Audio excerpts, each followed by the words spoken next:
I just can't help but air drum for that entire intro off screen.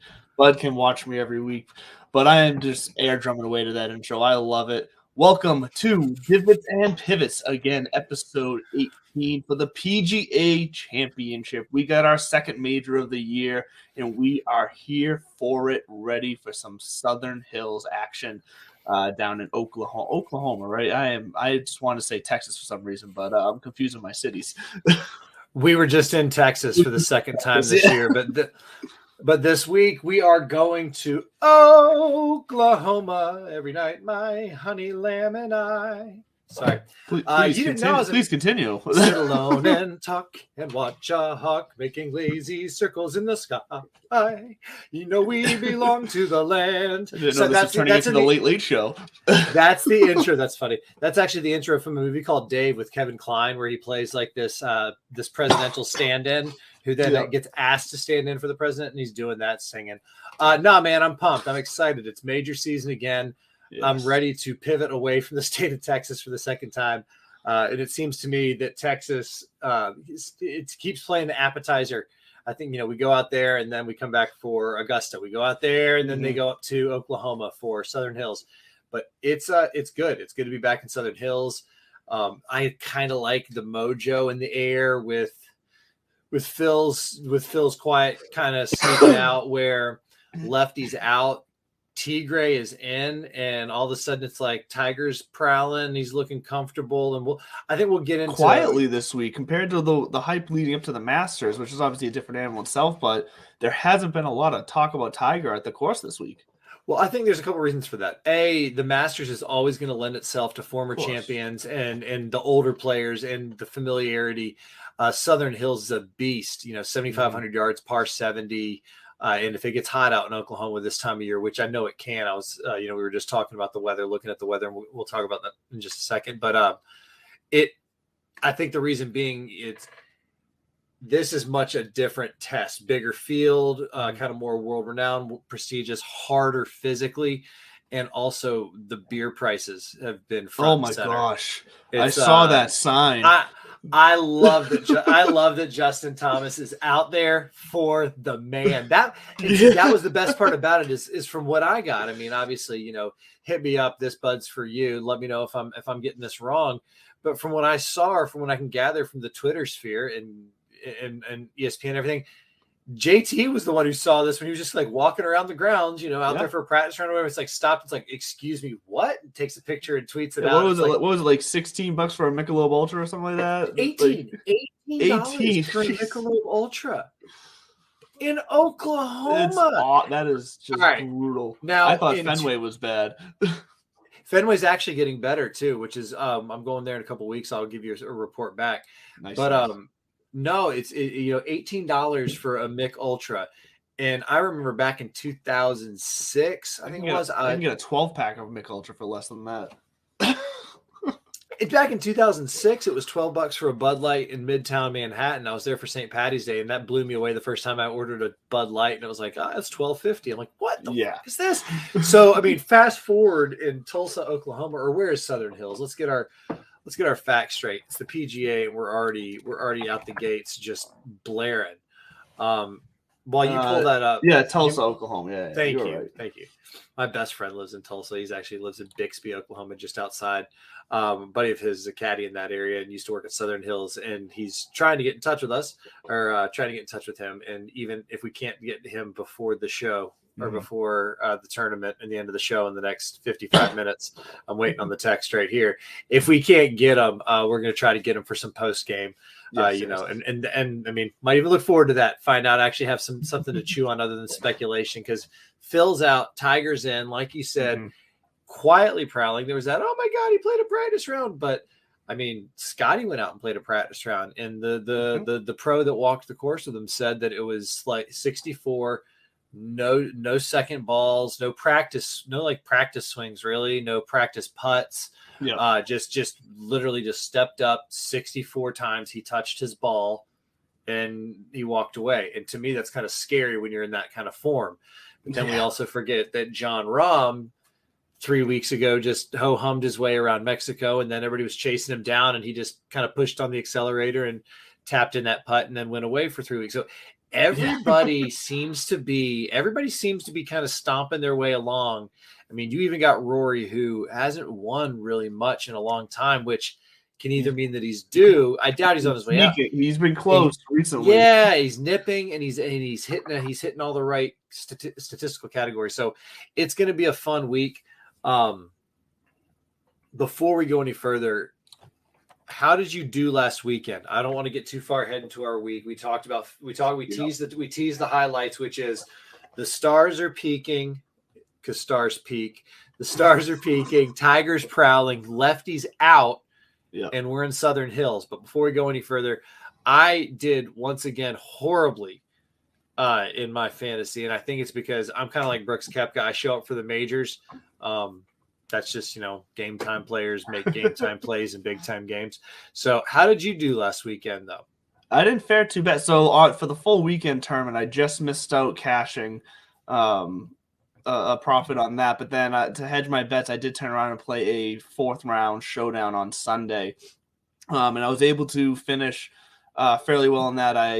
Flag on the play. What's a 4th round showdown? So on remember, you're talking. I just dropped tiers. Okay, I just went exclusively with classic formats. You're talking about 4th round bumbles. So for anyone here like Bud, the 4th round showdown, you can do it for all 4 rounds, 1st, 2nd, 3rd, 4th, all of them individually. It's similar to other sports showdowns where it's just going to last for that day. Like one would last for just one game with who's available. So unlike in regular format, when you get points for finishing places, where your place is at the end of the day doesn't matter. It's just strictly basically your points based off of birdies, minus points for both, things like that. So it's literally just your score. So if you go out there and so what's nice about that is for 4th round, you can go out there and have someone on your team who's, barely made the cut, who's floating around in the back, but goes out in the 4th round and shoots a 7 under. And that's all that matters. That 7 under is the points you get. So they're going to go out there and probably be the highest scoring person for the day for you, even though they barely survived the whole tournament. If you had them on their lineup just on the day that they happen to shoot 7 under, you're golden. So I happen to make out decently. I cashed 4 times my bet on to profit as a whole for the entire weekend to cover my what would have been losses for the full weekend tournament. Well, don't leave us hanging. Who was your horse on Sunday? Who helped you with this 4th round showdown? Oh, let me pull up. Well, no, that's why I'm curious, because you sent me a little text that just kind of was like, hey, did Xander show you enough? No, he didn't. That was just because of where he was when I sent you that text. He was looking good. He kind of mellowed out a little bit after that. No, he didn't mellow shit, man. 11 under in any round is strong. And yeah, no, I think that he's somebody to be kind of scared of, because again, he knows he can get it done. I don't think that he is one of those, am I ever going to win a major? When you win a gold medal, granted, different kind of, you can argue that it is a muted field or a mellowed out or, kind of watered down field for the Olympics, but it's still a world event. It's kind of like a WGC where once you win one of those, it gives you that spark. It's got its own style of pressure that's applied to the these players too. So Xander comes off of 61, so maybe he is peaking, and this is going to be where he breaks through. We're going to have a lot to chew on there, but So who was your horse who got it done for you? So I had at 19% ownership the winner, KH Lee. I had him with his 9 under, which rocked it. So that was fantastic. And then the other guy I had at 6 under at 18% ownership was Ryan Palmer as well. So those two carried me. That's all right. Carried me as far as the score goes. Then I had Spieth, Pereira, and Riley all at 5 under. I could have done a lot better if it wasn't for Jaeger, who I had at. If it wasn't for those stinking kids. Well, Jaeger shot even. So if I had found someone in that, around that, how much 7K range instead, maybe I could have been talking about a bit more money here. But that's neither here nor there. I will take my winnings happily, because anytime you end a weekend of golf plus in the positive, it's a good weekend. Well, it's funny Funny you should talk about good weekends of golf. There we go. You know what? It's almost like I purposely led you in or something. Well, first and foremost, I'm actually going to go back. I've had a great week in golf. On top of the golds that came in, my Piper hat came in as well. And yes, this thing's a beaut. Piper, thank you so much. Shouts Piper Golf. I got the Piper Gold. I'm teeing it up this weekend. Pardon me if I make it to this weekend. And but it's got a big act to follow up. Not only last weekend was I in Fretchlick, Indiana, playing a Donald Ross and a Pete Dye course, which I'll get to that in a minute. The weekend before, your boy won $80 in skins from his birdie pool. I just found out just the other day, $5 in, it's a nice $80 back. Listen, 2 weeks before that, I was 40. So right now I'm 10 in on my birdie pool, and I've gotten 140 out on that. So we're gonna follow that throughout the summer and see how Boudreaux does. We're up 130. You're gonna have to share your secrets for that on with us and make putts. Here's the secret. Here's the secret to birdies. You either make a putt or you stick it within 5 feet. There you go. So if you can handle your wedges and make putts, you're going to make some birdies. So is it too soon to say that's what you should have done at your last tournament? Is that too soon?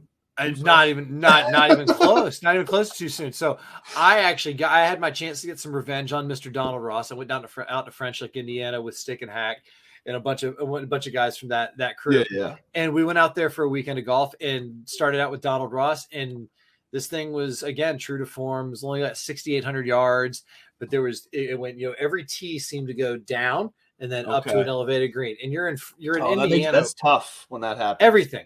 Just about every second shot was to an elevated green somehow. And then they were Donald Ross greens. So they were all tilting back to front and tiered, and you had to get it on the right tier. And this was, I will say that, Kernwood Country Club here in Salem, that was a wonderful course and everything. It doesn't hold a candle to what is going on out where I was at the Fretchlick Resort, just because they have the resources to kind of maintain it at tournament level at all times. So, it was a blast. I shot 78, so I did get a little bit. Listen, let's be honest. For that level of course, from what you're saying, it sounds like that's a very respectable score. And there was no wind and there was no pressure. Again, it was just a bunch of homie golf. It was prop bets, and I think we were playing a 2-man blind best ball, so it was that kind of fun. And then I repeated with a 78 on Sunday at the Pete Dye. Now the Pete Dye, though, this thing was opened in 2009, and I got to tell you. I'll tweet out some pictures and tag you. This was the most beautiful golfing experience I've ever had in my life live. And that includes Sawgrass in a different way where, Sawgrass, there's some Robert Trent Jones tracks I've played down in the South in Dothan, Alabama, Virginia. There's some gorgeous courses out there. This was just so unassuming because it's in the middle of nowhere. On a hit on like a side of a mountain, basically on these hills. There's like 40-mile views all around. The fairways were no more than 15, 20 yards wide. Oh, geez. Long, narrow, blind tee shots. Count me out for that. I'll be in the woods the whole time. Pete Dye fairways where it was just mounds where everything sloped down towards the trouble. So not only did you have to hit the right line, you had to hit it with the right to left or left to right. Otherwise, it was going to kick and just keep going. And I will say this, I hit 13 of 14 fairways though.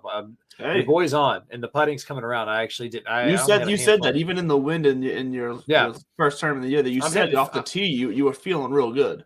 I feel real good. I'm hitting a lot of fairways. I'm hitting more greens. Now, again, these Pete Dye greens were stupid. Everything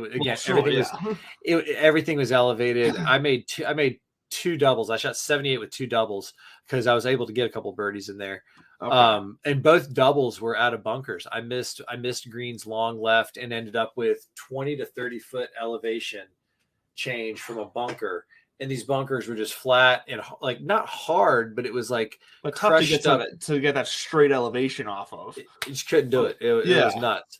That's the thing. When you're talking about that type of elevation change, you got to hit a flop shot straight up basically to even think about getting it on or out in general. Yeah. And I was able to do it, but you just can't get it as extreme. I mean, you airmail the pin by 20, 30 feet. And also it was the kind of course, the kind of place that requires you to take a 4 caddy with you. You don't necessarily have to take a caddy and them carry the bags and everything. Sure. But every foursome, and if you don't, it was a 5-hour round as is. But if you don't have a 4 caddy, because I've never played with a 4 caddy before, never have. I mean, I just hadn't. And this guy was phenomenal. His name was Brendan, and he spent most of his life. He's 30 years old now, but he spent most of his career in the last 10 years, Vegas, outside of Chicago. He was out of Medina for a while. Okay. Shadows. I can't remember what it was. The one that's right outside of Vegas. That the Sherwood Forest. Sorry, Sherwood Country Club. Yeah. Sherwood that did like the Tiger David Duval showdown years and years ago, and then they did one recently. Sherwood, he was out there, so he was our four caddy, and the guy was phenomenal. And cool. And if it wasn't for him, I wouldn't have been able to hit.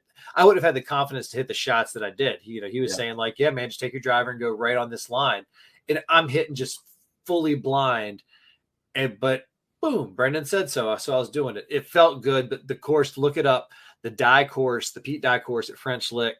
It was almost like one of his final masterpieces too, 2009. Okay. And part of the right time frame wise, part of the package when you finish, because it's one of those places, you get a little goodie bag with a pint of Pete Dye golf course bourbon. Oh, nice. A shot glass, a cigar cutter, all branded for the Pete Dye course. It's one of those places like, get your boys together, belly up. Listen, cigars on a golf course, they just hit differently. They just, I mean. Put them down right on the grass while you hit your tee shot, pick them back up, throw them in. Like it's just amazing. And this was the kind of course that they had, I think, six sets of tees. And when you come up, it's just a granite tee marker that says like hole 13, par 5. No yardage is on there or anything, because your four caddy's got your yardage or the card does. It was so clean and simple. The cart paths weren't even paved. It was all crushed rock and everything. But then the real kicker was the tips. When they quote unquote tip it out, when it's pushed all the way back, it's 8,100 yards. And they play like Big Ten championship out there and stuff. But I asked the guy, the four caddy Brendan, what the course record is, and he was like 71. Excuse me, what? Or wait, yep, that's 71 course record. Course record from the tips, 1 under. Because we start so since we had kind of the time to do it, we were having fun with it. Where as we would get to a hole, we would kind of just stand on the tips, on just like the tee box, just to like look at it, and then pull out our little GPS apps and be like, oh my God. Because every single par 4 or 5 from the tips had at least a 270-yard carry just to get to the fairway. Oh my God. So if you're not carrying it 260 to 270, you might as well not even play the course. And if you're only carrying it then a lot of, it was just nuts. It was a lot of fun. 5 stars, definitely recommend once again. And it's a bucket list course, and I would go back. It would be great if there was facilities around it. You can envision things like a Ryder Cup or a President's Cup or a major championship being out there. And I think it would be in its future. I mean, shit, the course is only 10 years old. Yeah, it takes some time to get into the cycle of the PGA. Again, even so, it's just in the middle of nowhere. It's just like there's nothing around. So if there's any billionaires out there, I think that's a good investment. Go throw up a hotel or something. But speaking of life-changing courses, I would like to get my hands on Southern Hills. Yes, Southern Hills. I would like to tip it out 7,500 yards, par 70, bent grass greens. It's going to be hot. It's going to be hot on Thursday. Good it's going to be hot. It's going to be hot, and then storms coming in on Friday, and then that temperature is going to drop on Saturday, and then it's going to be pretty on Sunday. So if you can make it to the weekend, I think you'll be able to score. And I do think that it's going to be hot and nasty on Thursday. I think it's going to be a war of attrition Thursday and Friday. So you said the weather's saying the storm's coming in on Friday. Like, what type of storms are you saying? I mean, just your typical, your isolated thunderstorms like the typically has. Yep, your stereotypical, kind of like hit or miss. Because that's one way to find an edge when it comes to DFS is that if you take a look at the weather and you notice that, say Thursday morning is going to be okay. So in that case, it would be more so you'd want the Thursday afternoon tee time guys more heavily, because if Thursday's going to be night, I mean, sure, it's going to be hotter, but if at least it's going to be clear, but that means they're going to get a dry round on Friday more likely, then you could find a slight edge there with taking more of the guys that are teeing off on the second wave on Thursday. Sure. I mean, you can see that argument where you're clear and you don't have to mess around, and with because early Thursday generally probably be good conditions, right? It's still a little dewy, temperature wise, the course is gonna be soft. Yep. Right. So I mean, you're gonna have your scoring opportunities, but then you have to sit around and think, am I playing in a thunderstorm Friday afternoon, or am I playing 36 on Saturday if I make the cut? And then, So I agree. If you are splicing hairs and you get down to it, check those tee sheets and see which side of the draw you want to take. But other than that, other than that Friday afternoon, the AccuWeather forecast says, I just wanted to say AccuWeather forecast to see if I can get it out cleanly. Says that it's going to be 87. Thank you. I appreciate it. But then Saturday's going to be the highest 64 in gray. So this is going to be another one of those kind of weird, funky weather weeks. And then Sunday, high 71, sunny. It's going to be gorgeous for a beautiful finish. I mean, I think it's going to be a pretty chalky week. I think what we're going to see is the cream is able to really put on their helmets early and just plow through until the weekend. And if you're that caliber, once the course ripens up and Sunday's there, then truthfully, I mean, this sets up for a Brooks Koepka major, right? Hadn't done shit, hadn't done anything. We haven't heard anything, haven't seen anything. And then all of a sudden he goes, what? It's a major? Oh, all right. Hold on, babe. I got to go. And then he goes and shoots 64 in the second. Exactly like that. We can spot our own. So I think it's gonna be a fun till your daddy takes T-Bird away the week. And 3 stats that I have to watch because of the length of this course and the girth. I'm going to say girth because it's another word I wanted to say on air. Girth of some of these. You did it. The girth of some of these par 5s. It's going to be a par 4 scoring week. So I got par 4 scoring is one of my big 3. 2 of the par 5s are over 600. The 2 par 5s are over 600 yards. So it's not really, a lot of eagles going to be flying around. And 3 of the par 3s are over 200 yards. So they're going to play more like par 4s. Exactly. So you got or at least par 4 approaches, right? Yeah. I mean, that's what I meant by that is the clubs you're using and the style for sure. Exactly. So so essentially that's all we're looking at today. Yes. And I don't want to tip my hand on who that screams. So that's one. Strokes gained approach. Just because in that same vein, where I think that's going to kind of all that matters. Just about every hole is going to require it. And then at the end of the day, it's a major. So strokes gained putting. Yes. I know you like to go the little nitty gritty on the bent and everything. I genuinely don't think that makes a difference unless you are one of the dozen players from California and you're playing POA. But even then, I think these guys are so freaking good that it doesn't matter. They've got like POA greens in their backyard and bent in their front. So that's it. Par 4 scoring, strokes gained putting, strokes gained approach. Those are my big 3, and I was able to go into Fantasy National. Shouts to the boys and girls at Fantasy National Golf Club for once again making us wicked smat in our picks. And I noticed that their handy dandy mixed conditions model, you already had those in there. So once again, we're high grading this. We're in there. I had some additional. What else you got? I had some additional ones with strokes gained around the green and birdies or better gained as well, because this is going to have to be a week with the way the scores are going to be, or at least historically here. I believe the average winning score is around 8 under, and the average cut line is around like 5 over, something like that. So those birdies are going to be a little bit fewer and far between. And the way the scoring works with DraftKings is that, look, birdies are worth like 3 points, and a bogey is only worth like minus a half point.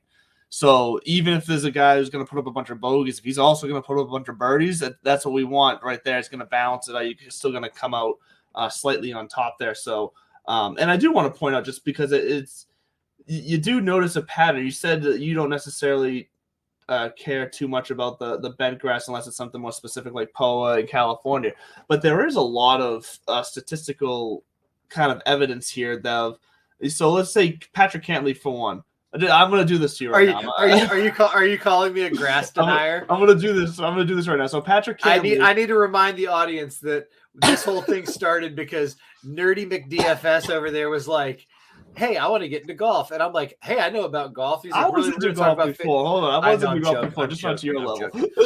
No, please do. Actually, you are the one who got me to look more about this and less about just what I see on the interwebs. Yeah, so Patrick Cantley, for instance, on just all strokes gained putting across all grasses, ranked 26th in the field. Specifically on bent grasses, though, he's ranked third in the field, and that's across the same timeline as over 24 rounds. We see it again with Rory McIlroy, 38 across all in the field, but 8th on bent grass in the field. And then you can see it opposite as well. So Hideki Matsuyama, 44th across all grasses in the field, but he ranks 138th on bent grasses in the field. So like, there can be some. I absolutely hate though when your data lines up with what's going on in my brain, because as you went through each one of those, as you went through each one of those, their putting strokes or their strokes, their style in my brain. Yeah. You were like Patrick Cantlay. Patrick Cantlay's got that very long, smooth, stroke that, and everybody talks about how long he takes it back and that he almost decells coming through. But it's like he takes it back so far that then he can kind of let it sit for a second, get his line, and come through. But there's zero hesitation. Very controlled approach.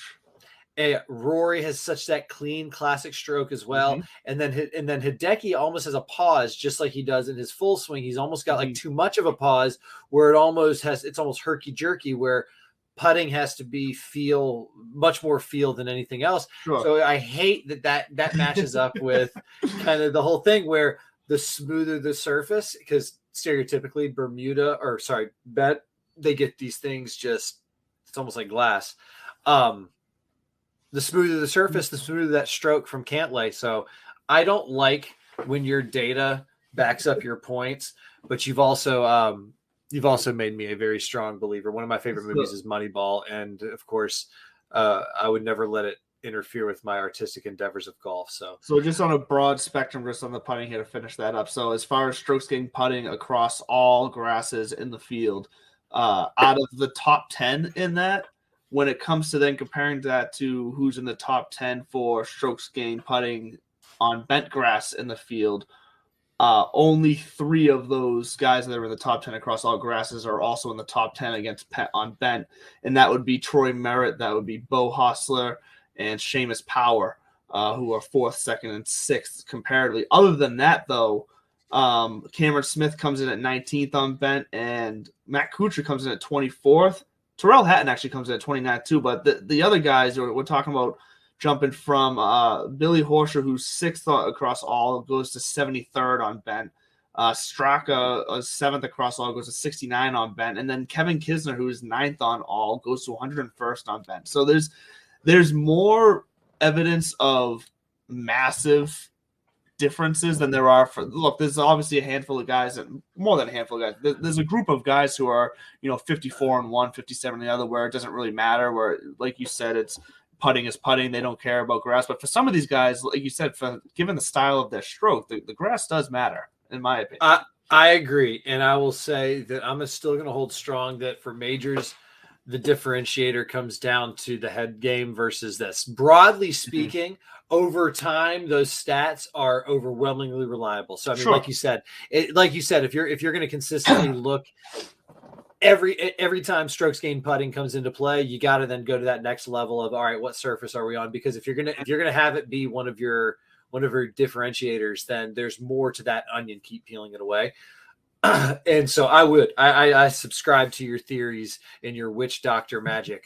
I just go back to, I'm going to go back to, and I'm going to lean really hard on major. Sure. Deservedly so too. Deservedly. Right. Which is why it is unique. So let's with further ado, I mean, without further ado, whatever the. No, I was just trying to think if there's any more final points before we get in. I'm looking at. I think that ends my little sidebar on. Well, then let's get putting there. Let's get into it, and we'll go down the line, and let's look at our different ranges. Let's see who we keep and who we chucking. All that good stuff. And just real fast before we jump into that, because we are at the half-hour mark. We don't have an official commercial, but it's a great time to mention our 2 affiliates. I should go real. Should I go get my kid's xylophone and do like the little grease? No. We won't do the old school. But yes, Piper Golf, like Bud here referenced, he's going to be playing the Golds this week, and I am also going out this Friday. And as Bud shows off this new hat, I have one as well in the forest green. I just left it in my car. The Piper Golf hat, fantastic hat. So yeah, Bud's going to be using the Piper Gold balls this weekend. I'm going out on Friday as well. I'm going to be using the Piper Blues, and I will be taking some video. I will let you know how that goes. But if you want to try it yourself, go to their website, piper.golf. They have a quiz where you can figure out which ball fits you most.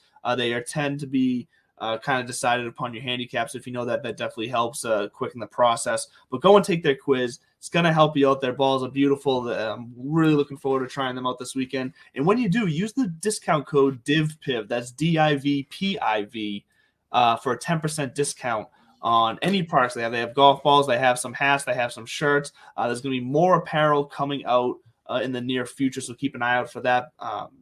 But speaking of apparel, if you want some fun T-shirt apparel as well, in the Clutch apparel as well, another one of our brand new affiliates.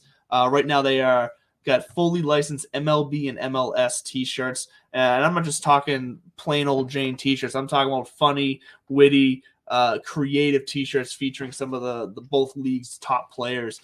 So go out there, find your favorite player, see what they got cooking for They you are guys and ladies. Go ahead, bud. Jump in there. They are the reason I'm going to become a New England Revolution fan. There we go. Like I thought soccer was only for Brits and blokes. No. But my best friend's down in Atlanta, and he's a big Atlanta FC. He was a soccer guy in high school, and he's like, "Bro, it's so much fun." And when I discovered that they played soccer in New England, not just lacrosse, I got really excited. So no, I'm pumped. I'm looking forward to it. Yeah, it's a good time. And they're going to have more sports coming with licenses as well, possibly including the PGA if me and Bud here can come up with some ideas to pitch them, which we are working on. So if you have any ideas too, come and pitch them to us. We'll get them over to the guys. We'll give you all the credit you need. But if you're on their site and you're looking to buy some apparel, same thing. Use the discount code DIVPIV. Once again, that's DIVPIV for 10% off over on intheclutch.com. So make sure to check out our two affiliates. They're great. They're super excited to be working with us, and we're excited to have them along for the ride as we grow here on Divots and Pivots.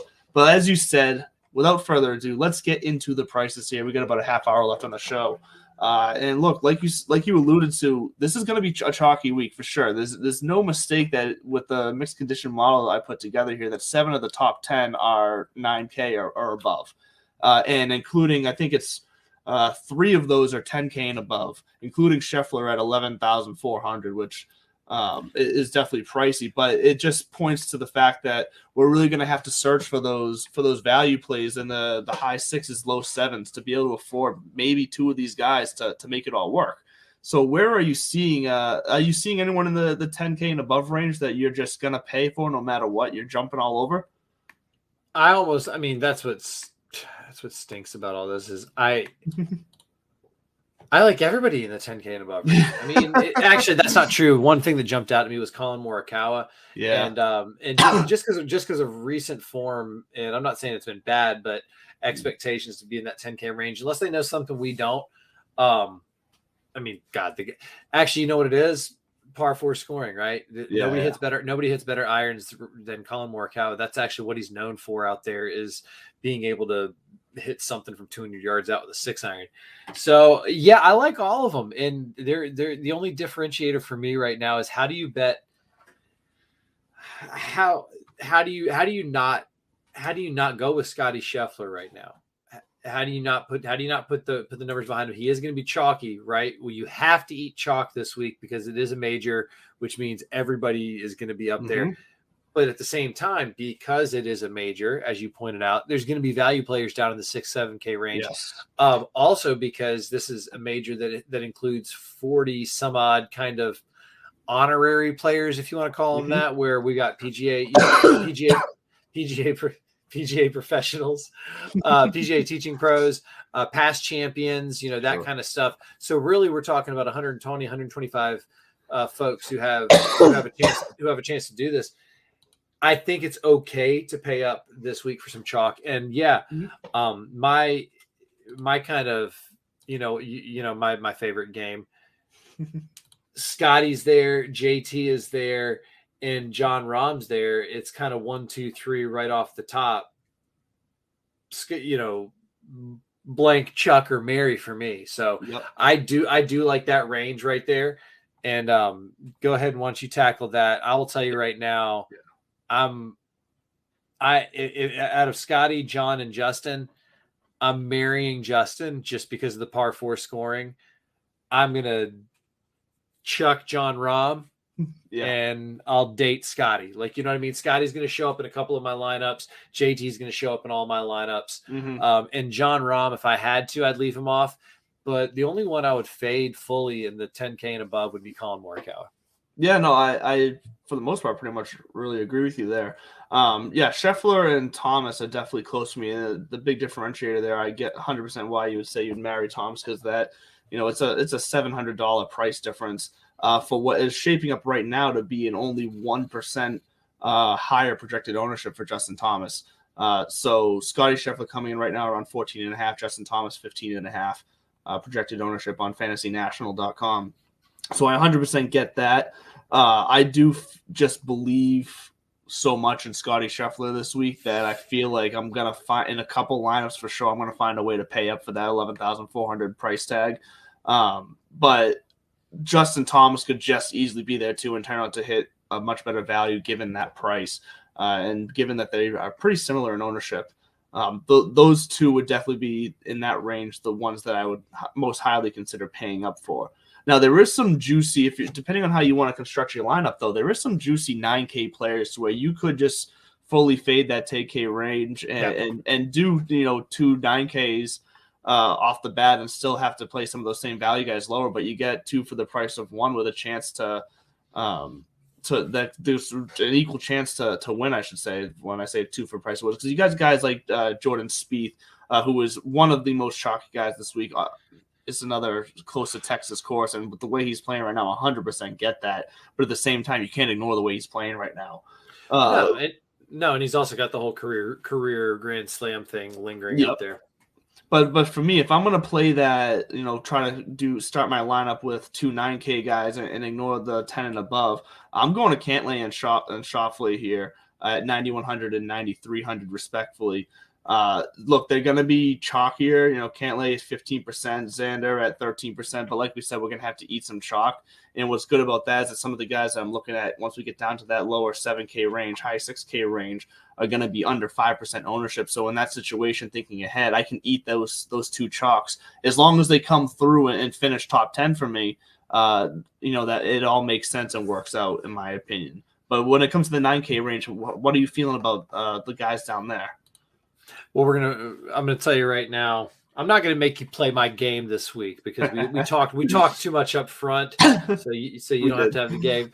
But I'm not gonna fight you on anything in the 9K range, top to bottom. I think like you said, it's almost it almost makes you forget completely about the 10K range, but not quite.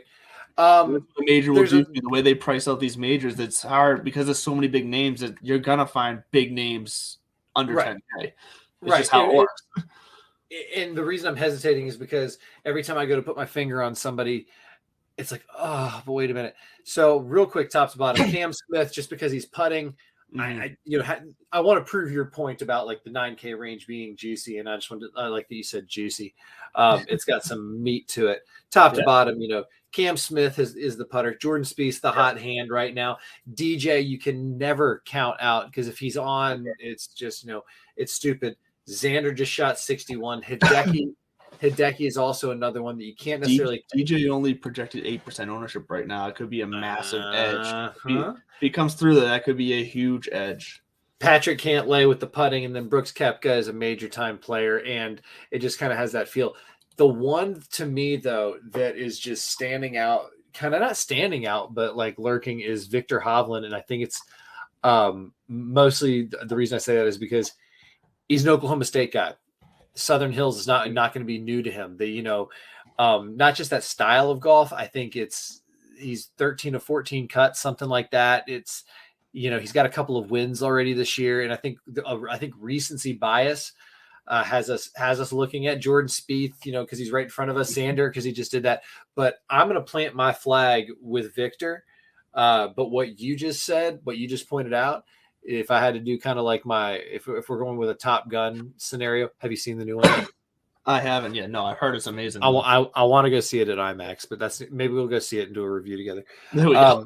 Is Dustin Johnson at low Yeah. ownership at a major? Give it to me all day. Well, and he's coming in projected 2% owner than your Victor Hovland as well. So considering Victor Hovland around that 10, 11% ownership, considering what we've seen from him recently, he's been a bit quieter. We haven't seen him a lot play in general leading up to this. I love the local kind of feel for him down there, the comfort factor. But I'd rather take. I think Dustin Johnson, if he's on, is going to have higher upside than Hovland, and at lower ownership percentage. I agree with you. I feel more comfortable going there instead. Yeah, and I don't think you can go wrong there. I really think until you get down into the. Sorry, I just saw a Tiger in the 8K range. I had jumped out of me. Can we go there? Can we just start talking about it right now? Yeah, 8K, please. Jump into it. Hit us with it. I'm going to tell you right now, Willie Zalatoris is absolutely somebody who I'm riding with. I don't know if you noticed this. I'm just kind of taking two people from each one and saying, these are the two guys that I'm basing lineups around. And then I'm actually going to track it. I'm taking one more step, and I'm going to enter a contest this week, officially. We'll put some skin out there. I'm doing a bunch of Millie Maker lineups, so I'm going to be dropping some money this week. Well done, man. Sorry, Will Zalatoris is one of them, and then I want to just see where was this other one I was about to put. Yeah, that's what I thought. And Joaquin Niemann is my other guy. I want to play him. He is very popular this week. For his price range, 13% projected ownership is high for him, but I want to play him. Yeah, well, I mean, going through the rest of that. Well, here's the thing too: is I may or may not. There might be some lineups where I have no 8K guys. You know what I'm saying? Like we're saying, if we want, you might have to. You either might have to, or you might get greedy and take a flyer on a couple of those 10K guys and really just go down to the 6K range and do some dumpster diving. But if you go through the rest of this 8K range, I like Sam Burns, especially with the last couple of years he's had. People say he's one of those. He's on major watch. Let's put it that way. Him and Taylor Gooch and Will Zalatoris and this. I'm not going to put my boys Lipsky and Rye up there. They got to win some other stuff. They got some work to do still. And I got to do my taxes first too. That does sound like an accounting firm. But Bryson coming off of surgery in the 8K, I think is a mistake. I don't care if he is a major winner. He just came off surgery. Tyrrell Hatton, I like him because of what you said earlier too. There's some putting, and if he gets hot, he's also a hot head, but he can leave it on the green. He's a Ted Lasso. He can move on. Louis Oosthuizen, never count him out. Mr. Runner-up himself.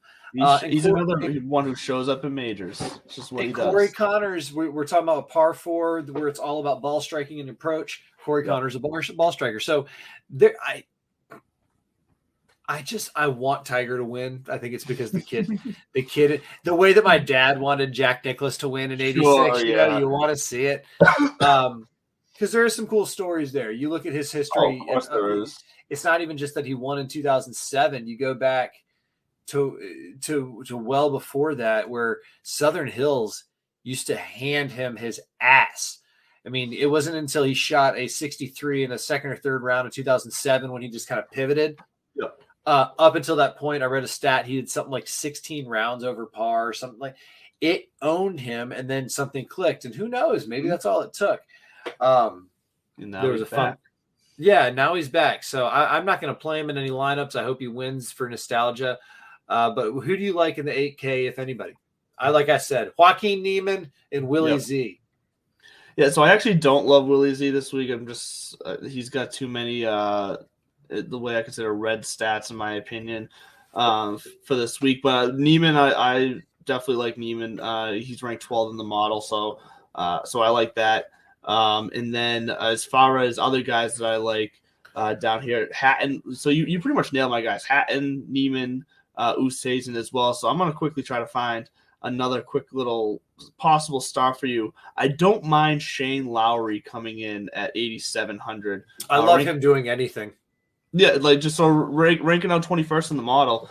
He's got the game, so that his weakest part of the game, according to the stats here, is his strokes gain approach on correlating courses. He's ranked 76, and strokes gain around the green is 104. But everything else, he's pretty much top 30, or he's got one Off the tee, he's ranked 57th, but so he's pretty solid across the field at 8,700. I want to look at his ownership really fast.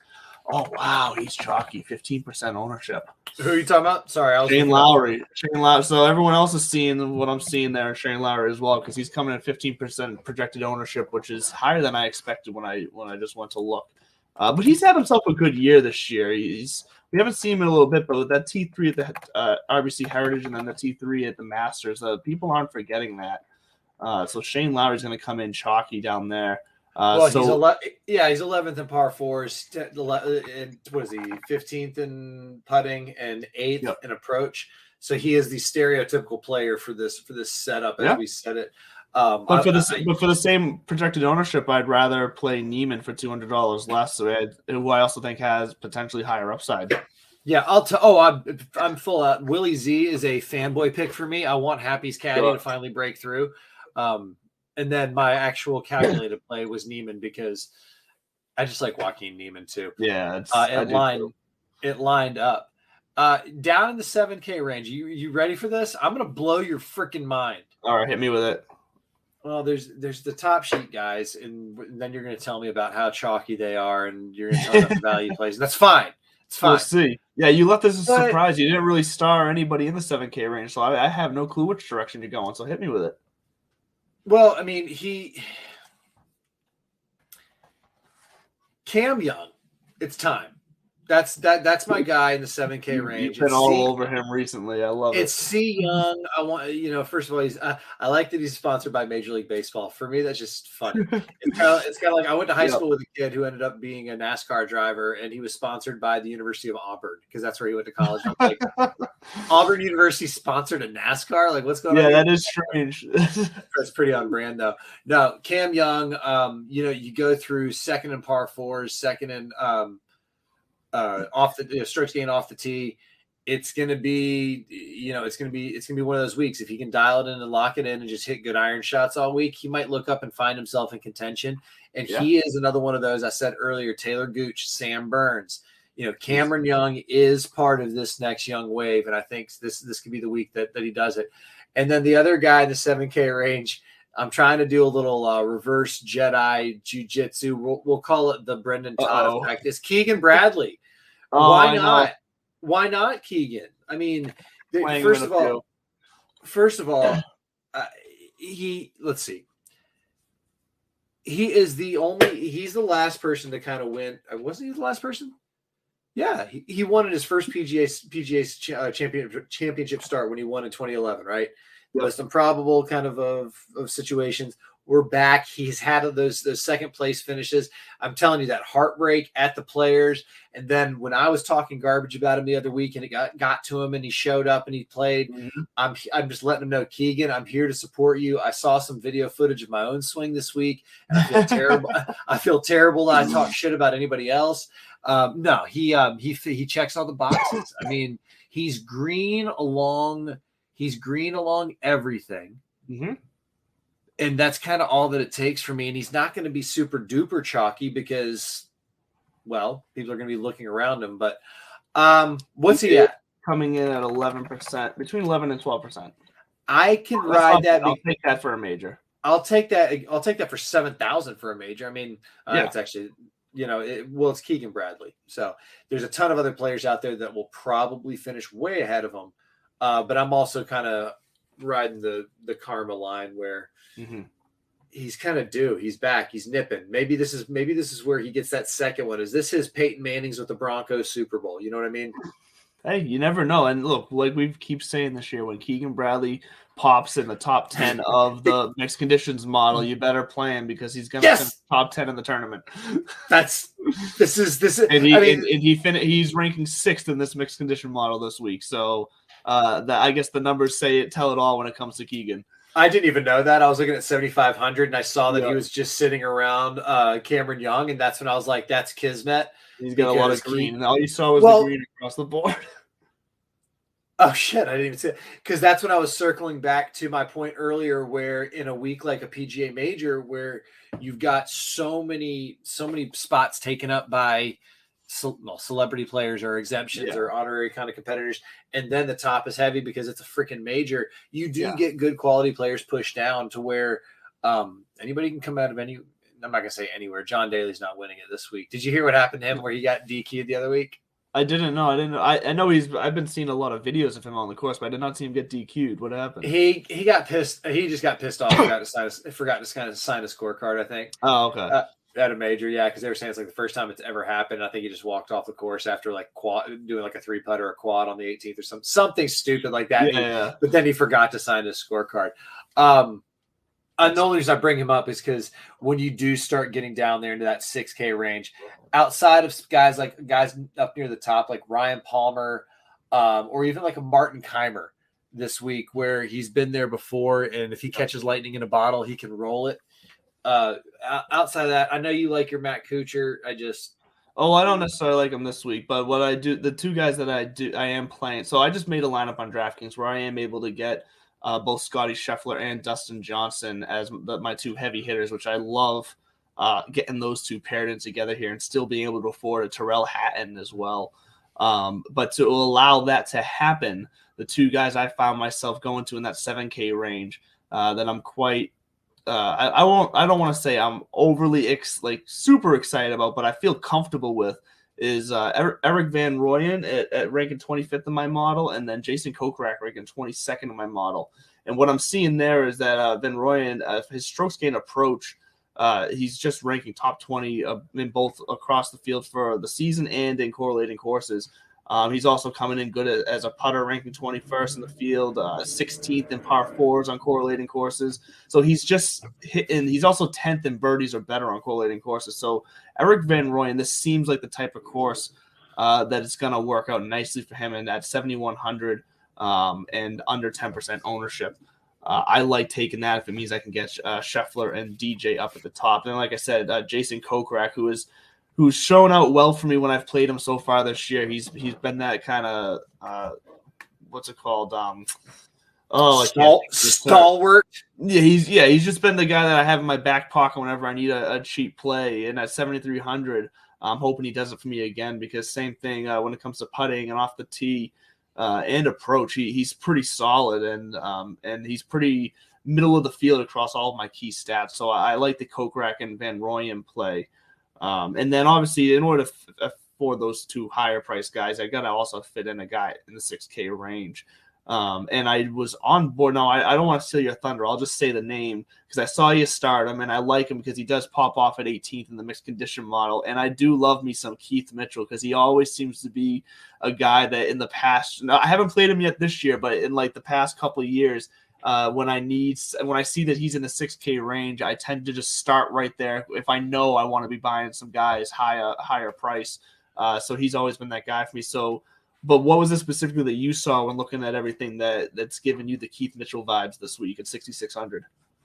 Par fours in the Honda Classic. So I'm not. He's won the Honda a couple times. The Bear Trap down there is another one of those ball strikers approach, long iron, mid to long iron type of plays. And Keith's not exactly short off the tee. And you don't. I mean, this is not Pete Dye 8,100 yards from the tips like it was at French Lake. We did not play those tees. Not even. But but you have to just get off the tee cleanly and then be able to hit some creative, moving the ball around. And Keith Mitchell can make some good, solid approaches. And I just kind of that's the vibe I got when I saw him. Also, I was just kind of going down through, but I didn't really put him in any lineups until you said what you just said, which is I do like him to the point where I would almost reverse it and start with like him and a Sebastian Munoz down there, who's coming off of just really good form, and it's probably going to be lower owned. And that frees you up to go up top and say, you know what, Scotty, DJ, come on down. JT, Victor, come on down. Or take two guys in the 9K range. It does free it up. So I might play a couple of lineups like that where you reverse it, start at the bottom, and just say, who am I? Maybe do I have two 6K or do I have two 7K that I know they're going to make that cut? Sorry, go ahead. I was sliding a little joke there when you said it was starting at the bottom. I said, no, I'm here. Oh, that's fine. But where's that? They still haven't starred that. There's Munoz. Okay, I was having a hard time finding him. Did Mickelson withdraw? I mean, did he withdrew? Did they already star that? Sung J M is out. Yeah, I saw Sung J M withdrew today. Hey, what do you know? Paul Casey out again after Burton. That's another one. Like Jason Day's ranked up there, but I want to say like Jason Day's got to finish the tournament first. So down to that 6K range, I do think that Keith Mitchell and Munoz could give you some wiggle room. By the way, fully endorse your Van Rooyen play. Van Rooyen is a birdie machine. And not even just eagles and parts. I mean, like the guy when he gets rolling, I think he either has or has tied or he's flirted with the record for consecutive birdies in a round, and he also just can get hot and throw some points up there in a hurry. So it's all about the DK points. Yes, all about the DK points, and yeah, no, I agree there. I do like that the value we're getting down there. I like that to the point where you might even toss him in there. Like you go him. No, I'm saying like you said, you go him and Mitchell, and then you can play around and have fun. Yeah, I'm making some quick adjustment here to the lineup. While you are making those slight quick adjustments, I do just want to say that not only am I repping my new Piper hat, but like you said earlier, I'm going to be trying out the new Piper balls. I did not take them with me out to French Lick. I don't know. I was about to make a French Lick balls joke there, but we'll leave that for another day. No, I decided I wanted to break them in properly on my home track with my buddies this weekend in a grudge match in a 2-man best ball. Really put them under heat in the pressure of competition. The true crucible on performance. So check out the Piper Gold review next week, and our post game on the PGA Championship. We'll see how accurate our little studs and duds play here is. Somebody's going to be like, hey, I just took 3 9Ks and a couple of 7s and we were good to go. Shut up. I know you did. Yeah, no, I'll be trying out the Piper Blues on Green Meadows Jungle Course up here in Hudson, New Hampshire. Where are you playing? The Green Meadow, the Jungle Course. Okay. They got 2 courses, Prairie and Jungle.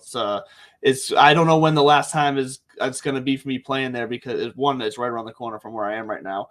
And 2, it's Amazon was supposed to be buying it out. They just ended up backing out, but they're trying to sell the course because they just don't want the family's just kind of done maintaining it, and it's a lot. It's a beautiful course too. Like I said, it's got 2 18-hole courses, so it's a fantastic place to go. But I don't know when the last time it's when it's my last time playing there because at some point it's going to be sold and just close out of nowhere. So getting out there while I can this Friday and giving the Pipers a shout. And like I said, I'll be taking some video and letting you guys know how it goes. I'm